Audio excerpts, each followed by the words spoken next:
Hey everybody, I'm Daniel from Spacedock, and I'm tired of people complaining about Raffi Musiker from Star Trek Picard.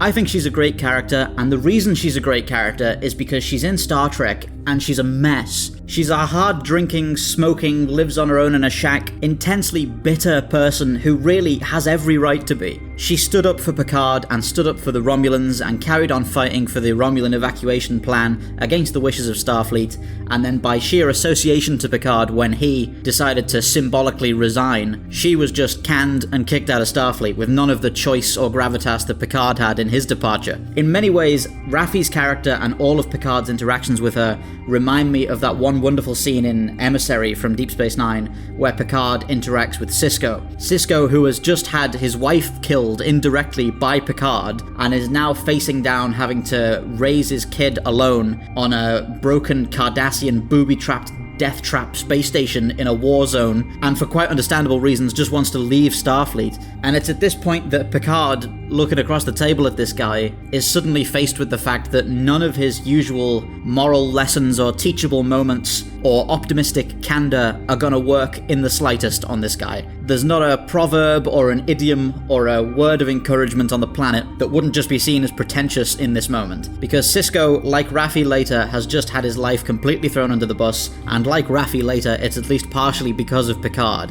With Sisko, Picard has the good sense to just drop this immediately and dismiss Sisko because he realizes that this is a relationship that is already beyond repair. As Picard himself says in an earlier episode of TNG, it is possible to commit no mistakes and still lose. And his citing of that line means that in spite of his boundless optimism, which we all love about him, Picard is capable of recognizing that sometimes people are just thrown under the bus by life. And setting a character like that against Picard is a wonderful foil that tempers his optimism with a bit of realism, which I think really works.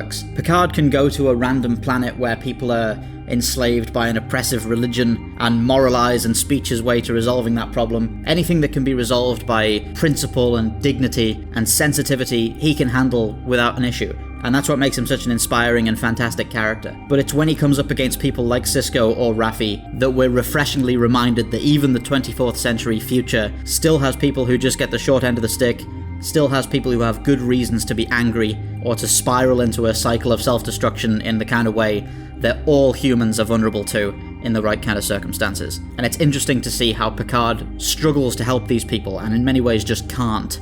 It creates flaws for Picard, which any good character needs to have. I think in much the same way that he just dismissed Sisko because the situation was frightening to him, too difficult to deal with. He never goes to see Raffi again after she gets kicked out of Starfleet and he knows that it's his fault. Even the great Jean-Luc Picard, who we can all justifiably aspire to, ran away from an emotionally awkward situation here and left her on her own when she needed somebody more than anything, rather than face the emotional discomfort of what is essentially his own collateral damage. The first season of Star Trek Picard has its flaws, but honestly I really loved it across the board. Could have been a bit better in the end. I definitely have some problems with that whole blockade situation, as I've mentioned in previous videos, but I don't understand the disdain for some of the character choices here. The fact that Picard and Seven of Nine are vastly different people than when we last knew them. Of course they are. That's life. And it's fascinating. It's interesting to explore. Did we really want these people to be the same? Is it really so bad that Picard has faults that he needs to overcome that we can deeply explore and use to create interesting emotional drama? I feel like there's a lot of Star Trek fans who just wanted TNG Season 8. Put Picard back in a chair on the bridge of the Enterprise and have him teach moral lessons and speak with gravitas and resolve problems of the week. But really, is that the most imaginative, the most exciting thing to do with this long-standing character? You can just rewatch TNG if that's what you want. I'm so much happier with this interesting musing on age and fallibility, and Picard having to face up to what is sometimes kind of ivory tower arrogance, for lack of a better word. Well-intentioned, certainly not deliberately condescending, but just facing the fact that people like Sisko and Raffi live in entirely different worlds, grittier worlds than the flagship of the Federation ever sees, and life isn't always as morally simple or emotionally straightforward as Picard would like it to be, as Picard's lessons can help you through. A faultless protagonist can only take you so far. Some of Picard's best moments were in the aftermath of Wolf 359 on the Vineyard in TNG's Family, where his facade of being this shining beacon of leadership and morality is broken and he's clearly just a fallible human being. And if you've been one of the people who has reflexively reacted badly to Star Trek Picard just because he's a different and not necessarily always right